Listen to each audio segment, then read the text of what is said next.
Guys, every single Major League Baseball debut, as the two of you know better than anybody else, is always incredibly special. But when you can have a debut like Trey Yesavage did when he had 9 Ks in his debut against the Tampa Bay Rays, that's a franchise record for a big league debut. That's pretty special for this young man. Toronto now 5 games up in the division. I'm not certain if you guys actually saw his debut watching the game last night, but I mean, that's pretty special. 9 punchies, I'd take it. What's your thoughts? He was great. His angle he throws with is ridiculous. Like it looks like the ball's going straight down. And a split, I don't know if it's a split, and then he throws that breaking ball where these guys are just swinging over the top. I mean, the way he throws and with the angle and the way he creates that angle is pretty awesome. This guy's going to – I don't know if he's going to be on the roster in the postseason. Listen, the Jays have the AL East wrapped up, okay? They're 5 games up with 11 to play. They've got it. So congratulations to them. But I don't know if he's going to make – maybe he could be a weapon for him in the bullpen because their starters are pretty good. Gossman, Bassett, Bieber, Scherzer, Barrios, Yesavage. Wow. I don't know if he could be one of those multi-inning guys that we all hear about, but I think this guy can be a weapon for him somehow, some way. What about a closer? I know they have Hoffman, but, I mean, what about someone that can help Hoffman in certain situations? That would be good. That plays 100 with angle and a split and a slider and a curveball. It plays. I can't believe you took that from me. I was going to say, what if he closes out big games? What if he – because of the fact that – I mean, we look back in history, okay? Who closed it out for the Cardinals as a young rookie? Wainwright. What was he throwing? He was throwing from a high angle. That curveball was going straight down, and he got angle on his fastball. I'm not saying they're the same guy. Wainwright wasn't throwing 100 miles an hour, and this is an extreme high angle. But Trey, with that type of arm, with that unique style, really the only way that you can, as a team, lay off stuff is you have to say you see him up in the zone. Because anything down is going to be a ball, except it's 99, so you got to get it started early.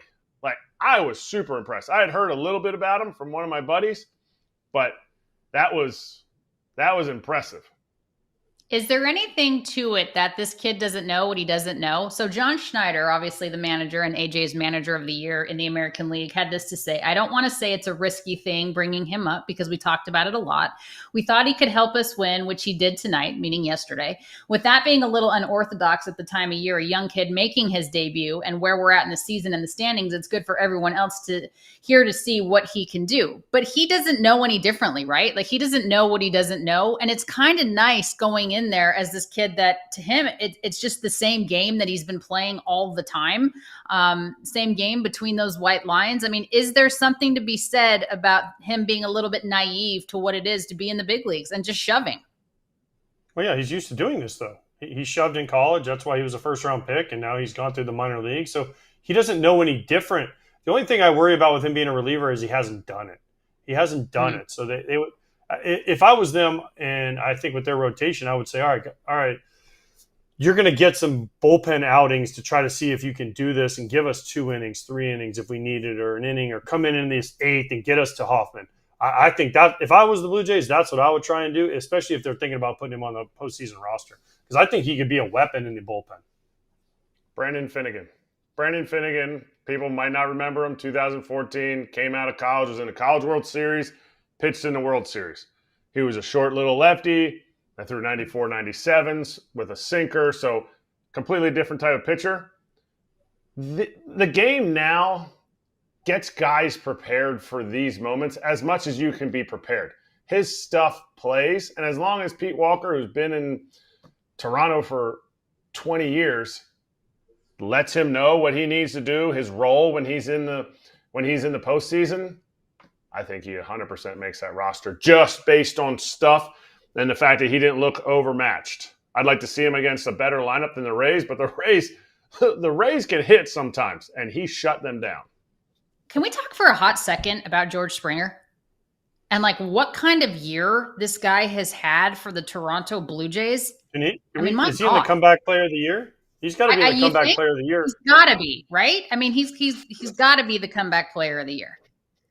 I don't know if he's going to be the comeback player of the year, but he's getting the discussion. I think DeGrom is But the way the year DeGrom has had is going to be the comeback player of the year. But I mean, George Springer is at the top of the list for position players, and the year he's had has been fun to watch because he's a fun player when he's right. I would say let me ask you this. I would say he's most improved. Sorry, Alana. I would say he's most improved. I have a problem when guys that played the year before and just didn't do good get comeback player of the year.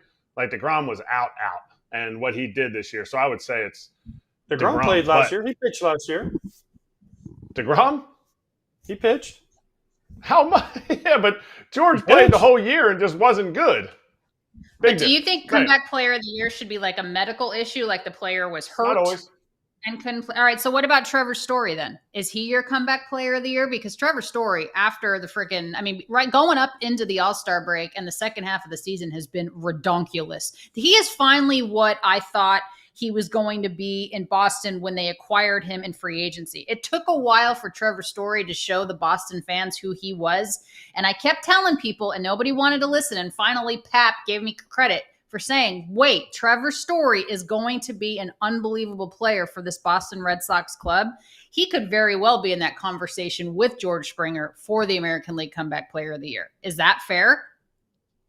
Another most improved. I mean, It takes a long time to come back from shoulder injuries. Again, I'm trying to look up how many at-bats Trevor Story had last year. Okay, so he didn't play that much at all. So he was coming back from that shoulder surgery last year, and he came back and didn't play. So, yes, he could definitely, especially since he's been in 146 games. Like, the dude's playing every day. And there's a reason he got paid what he did. Everyone's going to be like, oh, he's inflated numbers because of Colorado. I don't know. There's very few dudes that are that skinny and can hit the ball as hard as he can hit it. That's skinny. He also has a really, really good glove. By the way, Jacob deGrom, 3 starts last year, guys, 10 2/3 innings, all in September. So he barely pitched. I mean, I don't know. It's a good conversation to have, but George Springer looks great. Trevor Story looks great. You know, both of those teams hopefully making the postseason. What's up? Okay. George will get some MVP votes, which I don't think people, when you start talking about farther down the list MVP votes, like will he finish above Nick Kurtz in the MVP voting? I don't know, but like those are two guys that will in no way are going to be in the top 3 in my opinion. I guess I hesitated when I said that, but like you sit there, they're not going to be in the top 2. You know who the top 2 are, duh. But for George Springer to do this, really, he's only had one other good year in Toronto, and that was his All-Star year, I think 22.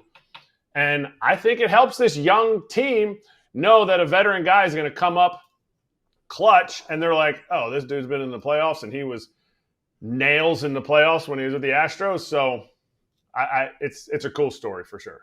Hey, if you're a card collector or you're looking to collect, buy, sell, trade, Arena Club's the spot. And I'm going to tell you why. Because the old process, AJ, was very clunky. Buy a box, rip the pack, tons of commons, send it in for grading. And then finally, you get everything back. This is weeks and weeks, and you can start to try and sell the card. We have eliminated that with Arena Club, or they have. I act like I'm part of it. But in really one step. Arena's your one-stop shop for everything. You get a card, you open a slab pack, the card is there, it's graded, it spins around coolly, shows you 3D, the front, the back, you can look at the corners, you can look at everything, and then you get a decision. Do I want to keep it? Do I want to sell it? Do I want to trade it? It gives you an instant offer. You can buy it back and re-rip another slab pack and try for something else, or you can keep it and hope the value goes up and sell it at a later date. It is truly the best spot to get cards. 20% off your first slab pack or card purchase can be had right now at arenaclub.com/FOUL and use code FOUL.